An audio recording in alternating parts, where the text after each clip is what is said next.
Hello friends, स्वागत है आप सभी का आपके अपने channel digital education with master में। आज की क्लास में हम बात करने वाले हैं ओबीसी कास्ट सर्टिफिकेट की, जो कि ईवीएस के एग्जाम्स में एक बहुत बड़ा मुद्दा बन गया है।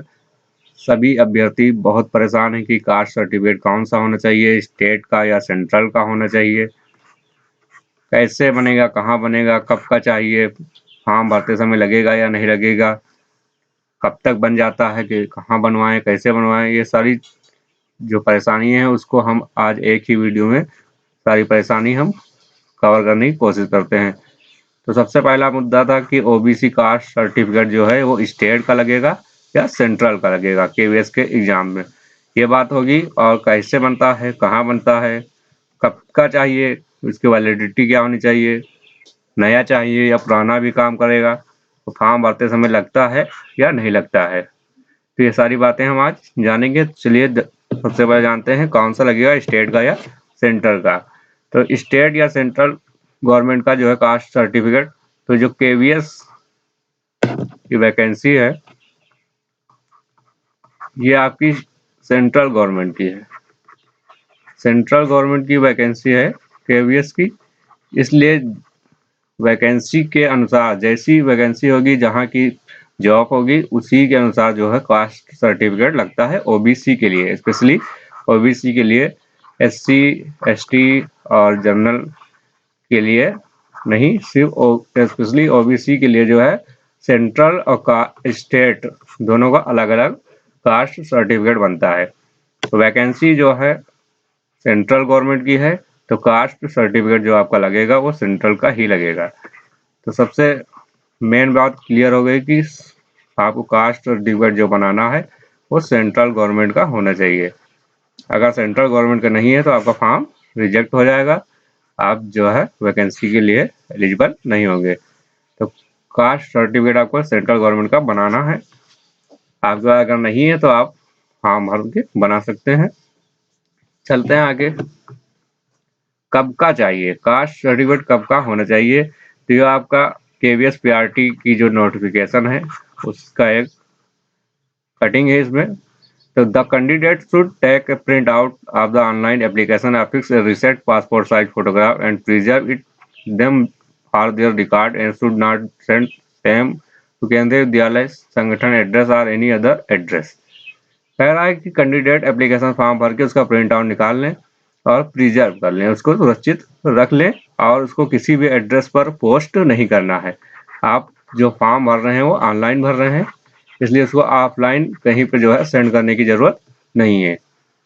उसके बाद आगे कहा है the application print out with photograph. जो आपने एप्लीकेशन प्रिंट किया है affixed will have to submit during document verification. जब डॉक्यूमेंट का वेरिफिकेशन होगा, कब होगा? At the time of interview. Interview के वक्त जो है आपका डॉक्यूमेंट वेरिफिकेशन होना है। along with a self attest a copies of certificates in support जैसे एज, क्वालिफिकेशन,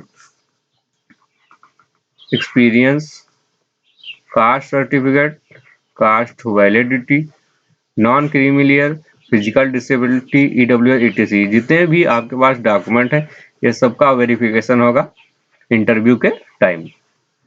तो ये सारे डॉक्यूमेंट आपको प्रिजर्व करना है, यानी कि आपके पास जब एप्लीकेशन फॉर्म आप फिलअप कर रहे हैं तब आपके पास होने चाहिए। यानी कि कास्ट सर्टिफिकेट भी आपके पास होना चाहिए। जैसे इसकी लास्ट डेट है फॉर्म फिलअप करने की 26 दिसंबर इसकी लास्ट डेट है। तो लास्ट डेट तक जो है आपके पास सर्टिफिकेट होना चाहिए, उससे पहले आपके पास सर्टिफिकेट होना जरूरी है। एज के लिए, क्वालिफिकेशन का, एक्सपीरियंस का, कास्ट वैलिडिटी, यहाँ भी लिखा है वैलिडिटी यानी कितने पुराना होना चाहिए। तो कास्ट वैलिडिटी इसकी 1 ईयर की होती है। 1 ईयर 1 साल 6 मंथ से ज़्यादा का सर्टिफिकेट नहीं होना चाहिए। नॉन क्रीमी लेयर किस में आते हैं? तो ये बात आप जान लें, नॉन क्रीमी यानी एनसीएल। तो ओबीसी, स्पेशली ओबीसी के लिए, एससी एसटी जनरल का, स्टेट का भी चल जाएगा। स्टेट का जो कास्ट सर्टिफिकेट है वही सेंटर में भी मान है। लेकिन ओबीसी का जो है, कुछ ओबीसी में जातियां हैं, कुछ ऐसी जाति हैं ओबीसी में जो स्टेट सेंट्रल में जाते वक्त सेंट्रल में वो जनरल में काउंट होती हैं। सेंटर में जनरल में काउंट होंगी, अलग अलग स्टेट में वो ओबीसी होती हैं। स्टेट में वो ओबीसी रहेंगी और सेंटर में जब जाएगी तो वो जनरल काउंट होती हैं। इसीलिए ओबीसी का सर्टिफिकेट सेंट्रल के लिए अलग और स्टेट के लिए अलग बनता है। तो ओबीसी को वहाँ पे नॉन क्रीमी लेयर कहा जाता है सेंट्रल में। ओबीसी न लिख के सीधे नॉन क्रीमी लेयर कहते हैं या ओबीसी एनसीएल लिखा रहता है। इसीलिए आपको सर्टिफिकेट सेंटर और कास्ट स्टेट का अलग अलग जरूरत होती है। तो कब का चाहिए? 1 ईयर 6 मंथ से ज़्यादा पुराना ना हो, क्योंकि इसमें वैलिडिटी, कास्ट वैलिडिटी की भी बात की गई है। कास्ट सर्टिफिकेट होना चाहिए। जितने भी आपके पास सर्टिफिकेट आपने हैं वो सारी चीज़ें कब काम आएंगी? इंटरव्यू के टाइम, डॉक्यूमेंट वेरिफिकेशन के टाइम। ये बात हो गई कि कब का चाहिए, कितना पुराना होना चाहिए। लेकिन एक बात और यहाँ पर लिखी है, the cut off date the determining various eligibility criteria educational qualification. यहाँ पर एजुकेशनल क्वालिफिकेशन की बात की गई है। एजुकेशनल क्वालिफिकेशन और एज लिमिट और एक्सपीरियंस ईटीसी, आगे ईटीसी लगा दिया, विल भी 26/12/2022 का होना चाहिए। यानी 26/12/2022 से पहले का आपके पास होना चाहिए। एज लिमिट, क्वालिफिकेशन आपके पास सारी होनी चाहिए। यहाँ पर कास्ट का जो है मेंशन नहीं किया गया है, उसी जो है नोटिफिकेशन में आगे बताया गया था, तो वहाँ पर कास्ट का जो है कोई मेंशन नहीं है। 26/12/2022 बिफोर अप्लाइंग, मतलब 26/12 पहले होने। वेरिफिकेशन ऑफ ओरिजिनल डॉक्यूमेंट का वेरिफिकेशन होगा। Will be done the confirm of eligibility, आपकी कंफर्म की जाएगी। Candidate only after they qualify the interview applicable appointment under central government rule. Central government के जो रूल है उसके अनुसार ही उनको जो है क्वालिफाई किया जाएगा। अब यहाँ पे देखिए ओबीसी का अलग अलग रूल है जो अभी हमने बताया था। OBC candidate who belong to creamy layer, जो क्रीमी लेयर से बिलोंग करते हैं वो जो है OBC category, and such candidate have to indicate their category are general. वो सेंटर में जनरल, जो क्रीमी लेयर होते हैं वो सेंट्रल में उनको जनरल कैटेगरी में काउंट किया जाता है। स्टेट में तो वो ओबीसी रहते हैं, लेकिन सेंट्रल गवर्नमेंट में वो जनरल में काउंट किए जाते हैं जो क्रीमी लेयर होते हैं। Only those OBC category which are applicable for appointment under central government will be considered a candidate who claims they belong to OBC NCL। यानी जो नॉन क्रीमी लेयर है वही ओबीसी में काउंट किए जाते हैं सेंट्रल में। तो आपको सेंट्रल में ओबीसी नॉन क्रीमी लेयर का, अगर एलिजिबल है तो नॉन क्रीमी लेयर का बनवाना पड़ेगा सेंट्रल गवर्नमेंट का जो है कास्ट सर्टिफिकेट। अब बात करते हैं कैसे बनेगा। कैसे बनेगा, कहाँ पे बनेगा? तो डिस्ट्रिक्ट मजिस्ट्रेट से आप बनवा सकते हैं। ADM, additional district magistrate, collector, deputy commissioner से आप बना सकते हैं। First class student magistrate, sub division magistrate, taluka magistrate, यानी कि तहसील स्तर से आप बनवा लेंगे तभी आपका काम हो जाएगा। ज़्यादातर जो कास्ट सर्टिफिकेट बनते हैं वो तहसीलदार ही जारी करते हैं। तो तहसीलदार रैंक रेवेन्यू ऑफिसर होना चाहिए, not below the rank of tehsildar. Tehsildar से नीचे नहीं होना चाहिए, तहसीलदार के ऊपर ही होना चाहिए। उन सभी जो है ऑफिसर से आप कास्ट सर्टिफिकेट बनवा सकते हैं। यहाँ पे एक चीज नीचे नोट्स लिखी हुई है कि in case of candidate applying for the post of PRT, जो पीआरटी के लिए पोस्ट के लिए अप्लाई कर रहे हैं उनके पास क्या होना चाहिए? Valid seated certificate issued by the CBSE on before the last date of application in an essential eligibility criteria.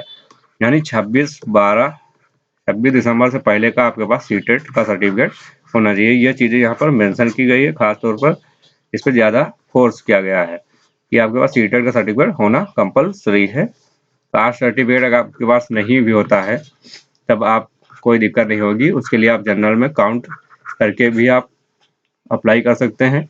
आपका अगर कास्ट सर्टिफिकेट नहीं रिजेक्ट हो जाता है, नहीं मान होता है, तब वो आप जनरल में आपको काउंट कर लेंगे, जनरल के हिसाब से आपको सिलेक्शन होगा। तो ये बनता कहाँ है? ये तो हो गई जो है कैसे और कहाँ बनेगा, ये ऑफिसर बना सकते हैं। इन ऑफिसर की जो है उसमें अथॉरिटी होनी चाहिए। तो ये साथ ही आपकी वेबसाइट होती है या आप जन सेवा केंद्र या साइबर कैफे पर जाकर आप वहाँ पर अपना एप्लीकेशन भर सकते हैं, अपना फॉर्म भर सकते हैं। तो वहाँ पर ये जाति प्रमाण पत्र हिंदी जो लिखा होता है, इस वाले फॉर्म से फिलअप करेंगे लिंक से तो वो स्टेट का बनता है, और जाति प्रमाण पत्र अंग्रेजी, यहाँ पर जो अंग्रेजी लिखा हुआ है इससे आप फिलअप करेंगे तब वो सेंट्रल का बनता है। बहुत से सारे सहज जन सेवा केंद्र या कैफे वालों को नहीं मालूम होता है कि सेंट्रल का हम कैसे बनाएं, वो हमेशा जो है स्टेट का ही बनाते हैं, कुछ ही लोगों को मालूम होता है। तो जाति प्रमाण पत्र उससे आप कह के बनवा सकते हैं। जाति प्रमाण पत्र अंग्रेजी, जो ये फॉर्म भरा जाता है जाति प्रमाण पत्र बनेगा सेंट्रल का, वो इंग्लिश का ही प्रारूप रहेगा, इंग्लिश में ही बनेगा। तो जाति प्रमाण पत्र अंग्रेजी वाले लिंक से आप बनवा सकते हैं। ये आपका लिंक का स्क्रीनशॉट था जो आपको दिखा दिया। तो कैसे और कहाँ बनेगा आपको समझ में आ गया होगा। और आपके पास ये यहाँ पर सीटेट की जो है मार्कशीट सर्टिफिकेट होना चाहिए। फॉर्म भरते समय लगेगा या नहीं, तो फॉर्म भरते समय आपका कोई सर्टिफिकेट नंबर या कुछ जारी तिथि ये सारी चीज़ें नहीं मांगी जाती है, उसमें कुछ फिलअप नहीं करना है। उसमें सिर्फ आपको अपनी कैटेगरी फिल करना है। कैटेगरी में आप ओबीसी एनसीएल फिल कर सकते हैं, इसके अलावा उसमें कुछ नहीं मांगा जाता है। तो फॉर्म भरते समय कोई नहीं लगेगा, आप आराम से फॉर्म भर सकते हैं। और लेकिन आप कास्ट सर्टिफिकेट 26/12 से पहले बनवा लें तो ज़्यादा सही रहेगा। तो 26/12 से पहले आपके पास बनवा से, आज जैसे 8 तारीख है, 18 दिन आपके पास है। और कास्ट सर्टिफिकेट बहुत ज़्यादा 7 दिन में बन जाता है। 7 दिन में आप कास्ट सर्टिफिकेट आपको बन के मिल जाएगा। तो आप अभी से फॉर्म आजकल में भर दें और आपका कास्ट सर्टिफिकेट बन के आ जाएगा। अब किस तरह होता है, तो ये देखिए आपका प्रारूप है, इस तरह से बन के आता है। बाकी जैसे आपका हिंदी मीडियम तो यहाँ पे इंग्लिश मीडियम, बस कास्ट सर्टिफिकेट में आपको ये लिखा होना जरूरी है, applying for appointment to post under the government of India. Government of India के जो है अंडर में होना चाहिए, ये लिखा होना जरूरी है।